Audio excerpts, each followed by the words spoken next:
Welcome back to the Gridiron Expert, bringing you some of the best college football news, predictions, and analysis.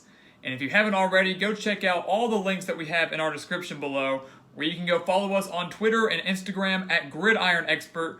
Go to our official website, thegridironexpert.com, where you can sign up for our weekly newsletter and also sign up for our expert picks, where for just $30 you will receive every single one of our 2019 college football spread picks.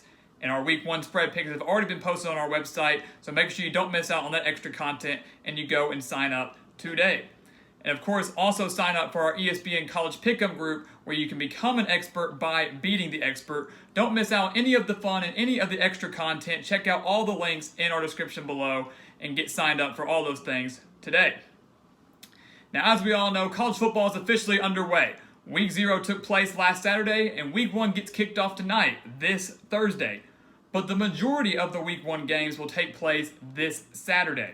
And that is, of course, what we'll be previewing here in this video. Our Week 1 preview and predictions, sharing a little bit of an insight on each of these big games that we think are the biggest games of Week 1. And, of course, sharing who we think will win those games. Those teams, of course, being designated with the line underneath their name, just like we've done the past 2 seasons. So we're going to kick things off with Duke and Alabama. The Blue Devils taking on the number 2 ranked Crimson Tide, and a lot of storylines for Alabama going into 2019. Of course, the biggest storyline is how are they going to respond after that crushing 28-point loss to Clemson in the national championship game last season. Will they respond with a vengeance, or will they have a bit of a hangover? And I don't think that's going to certainly be the case. Nick Saban's teams rarely have a hangover, and when you return a quarterback like Tua Tagovailoa, arguably the best in the nation, and arguably having the best wide receiver core in the nation, Alabama will once again be a threat and a favorite to go back to the college football playoff and potentially win the national championship. Unfortunately for the Crimson Tide, in the first half of this game, they will be without their running backs Najee Harris and Brian Robinson, as well as their linebacker Terrell Lewis and wide receiver Devontae Smith, who caught the game-winning touchdown pass in that national championship victory over Georgia just 2 years ago. But they're only going to be suspended for about the first half. The biggest loss for Alabama comes at the linebacking core once again with Dylan Moses, who just tore his ACL on Wednesday in practice. He will be out for the entire season. That is a crushing blow to this Alabama defense, not just the linebacking core, not just on the field, but as a leader on the sidelines and in the locker room as well. So a crushing blow for the Crimson Tide defense. How will they be able to respond in this game against Duke? The Blue Devils may be able to keep this game close, at least for the first half, but once the second half gets underway, once those suspended players return, Alabama will certainly pull away.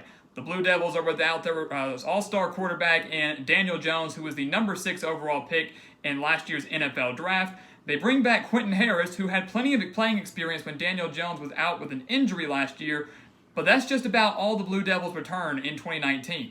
They lose their top 4 wide receivers. They do return their running back in Deion Jackson, but expect the offense to have some growing pains, especially early on in the season. The defense will be the strength of the Blue Devils in 2019, but it's not going to be enough to defeat Alabama. I don't think anybody beats Alabama in the regular season. Alabama should cruise to a victory here in the season opener in Atlanta. Coming down here, we have South Carolina versus North Carolina. So a little bit of a rivalry game taking place in Charlotte. A very intriguing game for multiple reasons. South Carolina, of course, owning the nation's toughest schedule. So they're going to need every single win they can get if they want to get to the postseason under Will Muschamp. For North Carolina, this marks the debut of Mack Brown, or at least the return of Mack Brown, who has not coached at North Carolina since 1997, and actually hasn't coached football since 2013 when he left Texas. And we'll start with the Tar Heels first. We mentioned the return of Mack Brown. This Tar Heels squad has struggled the past 2 seasons under Larry Fedora when he was there, winning just 5 games in the past 2 years. Now, of course, a lot of that was due to suspensions. A lot of that was due to injuries. And a lot of those losses that North Carolina had were close and respectable losses. Can Mack Brown finally get the ball to go their way and win those close games? Maybe not right off the bat. They're going to be starting a freshman quarterback, the first true freshman quarterback to start a season opener from North Carolina, and Sam Howell, who was the best player in North Carolina, the best football player in North Carolina when he was recruited to the Tar Heels. Mack Brown has done wonders with quarterbacks. We saw it at his first stint in North Carolina. We saw it At Texas, Colt McCoy, Vince Young, guys like that. Can he do that early on with Sam Howell? For South Carolina, this could very well be Will Muschamp's best team that he has had. Unfortunately, he has to go up against the nation's toughest schedule. But he returns a veteran quarterback in Jake Bentley, who certainly does not get enough credit, returns a star running back in Rigo Dowdle, and has plenty of receivers to throw to for Jake Bentley and Brian Edwards, Shi Smith, and Keel Pollard, the tight end for the Gamecocks. This defense for South Carolina, usually strong under Will Muschamp as a defensive-minded coach, will once again be strong, especially at the linebacking core. Alabama getting depleted there. South Carolina very strong there with T.J. Brunson and Sherrod Green. South Carolina should be able to take care of business in this game as a double-digit favorite going into Saturday, and it should be noted that North Carolina has lost their past 4 season openers. They are 0-3 in their most recent meetings against South Carolina as well. Their last loss to them coming in 2015 where they fell 17-13. So some interesting stats to keep in mind as we approach this game on Saturday. Our third game, we go way out west, all the way out to California. Northwestern going on the road to take on number 25 Stanford.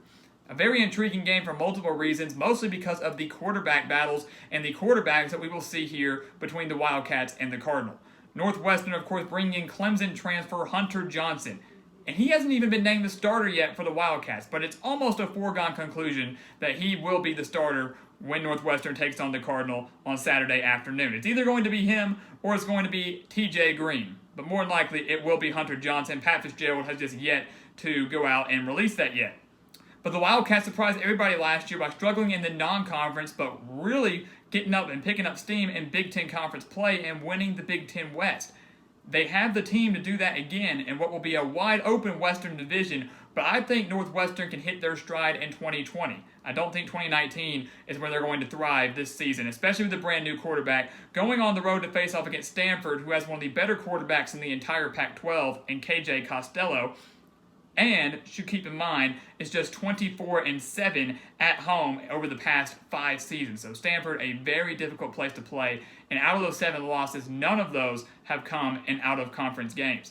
I think the Cardinal win once again. Yes, they lose Bryce Love. Yes, they lose J.J. Arcega-Whiteside. But David Shaw always knows how to coach up a defense. I think they shut down Hunter Johnson in his first career start with the Wildcats. And Stanford starts off the season 1-0 with an impressive Power 5 victory. Also, a little bit of a revenge game as well, as the Cardinal lost to Northwestern 16-6 all the way back in 2015, which that loss more than likely kept the Cardinal out of the college football playoff.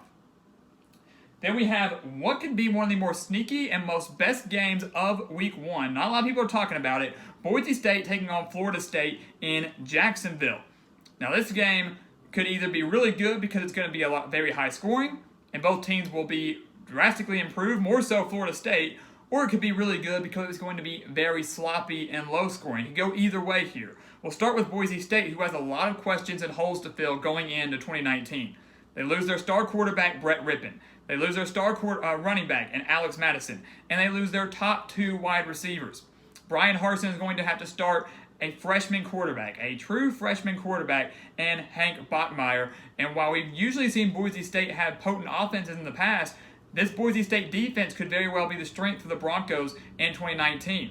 And we know that the Broncos are no stranger to beating Power 5 opponents. We've seen them beat them on the highest of levels in BCS and New Year's Six caliber bowl games, and even in the regular season when they were scheduling guys like Oregon back many years ago in those regular season games.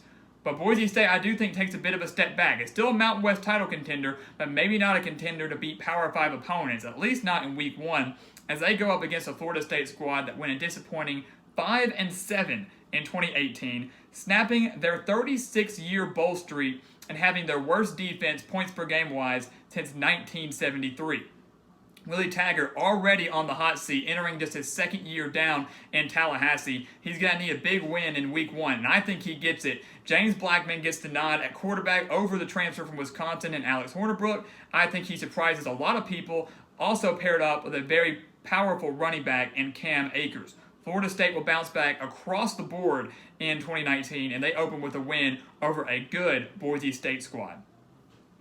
Then we have the best game, not just of Saturday, but of the week. And if you stay tuned on Friday, we will have a deeper analysis for this matchup between Oregon and Auburn, our weekly Game of the Week analysis. Oregon and Auburn will be the first one that we do, and rightfully so. These two teams have not met since the 2011 National Championship game, where Cam Newton led the Tigers to a 22-19 victory over Chip Kelly and the Ducks. But of course, that was 8 years ago. Things have changed drastically since then. This game has storylines and is big for both teams across the board. Oregon more so because they want to be a college football playoff contender, and a win over a ranked SEC opponent would be a huge resume booster. The same can be said for Auburn, but this game is bigger more so because Gus Malzahn is on the hot seat entering 2019. And if he loses this game to the Ducks, his seat will be literally on fire as the season progresses. He has to win this game over Oregon. Something has to give here as well, as Auburn will have the best defensive line in the entire nation with Marlon Davidson, Derek Brown, and Nick Coe, while Oregon will have the best offensive line in the entire nation. Something has to give here in this game in Arlington. And I think the difference maker in this game will be the quarterback play. Auburn will be starting Bo Nix, a freshman quarterback, just named the starter over Jerry Gatewood, while Oregon has a very experienced quarterback in Justin Herbert, who shocked everybody last year, returning to Eugene for one more season when he could have very well been the number one pick in last year's NFL draft. Herbert has plenty of experience. He's one of the best quarterbacks in the entire nation. I think this Oregon defense that does not get enough credit is able to shut down Bo Nix in this Auburn offense. And Oregon, as an underdog, despite being higher ranked than Auburn, beats the Tigers in Arlington. And to close out our biggest games of Week 1, we have what could be a shootout in Norman between Houston and the 4th-ranked Oklahoma Sooners. Now, we know that back in 2016, these two teams met at a neutral site, NRG Stadium in Houston, and the Cougars actually upset the Sooners, beating them 33-23. That was, of course, with Greg Ward at quarterback. That was with Tom Herman as their head coach. And like we said with Auburn and Oregon, a lot has changed in more shorter of a time in just 3 years. Houston brings in Dana Holgorsen. They were able to lure him away from West Virginia, a Power 5 coaching job, to come back and coach where he was offensive coordinator way back in 2008. And he will boast what could be one of the best offenses, not just in the Group of 5, but in the entire nation, led by one of the best quarterbacks in the entire nation, in De'Aaron King, who returns his star wide receivers in Marquez Stevenson, Keith Corbin, and Courtney Lark. This is a dangerous Houston offense that's going up against an Oklahoma defense that hasn't been known to be very dominant in recent years under Lincoln Riley.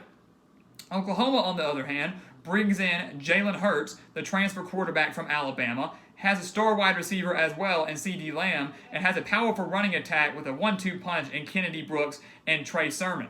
This game will certainly come down to the defensive side of the ball. Oklahoma is a 23-point favorite going into this game on Sunday night. I think that might be a little too high because Houston can put up some points. But who owns the edge defensively?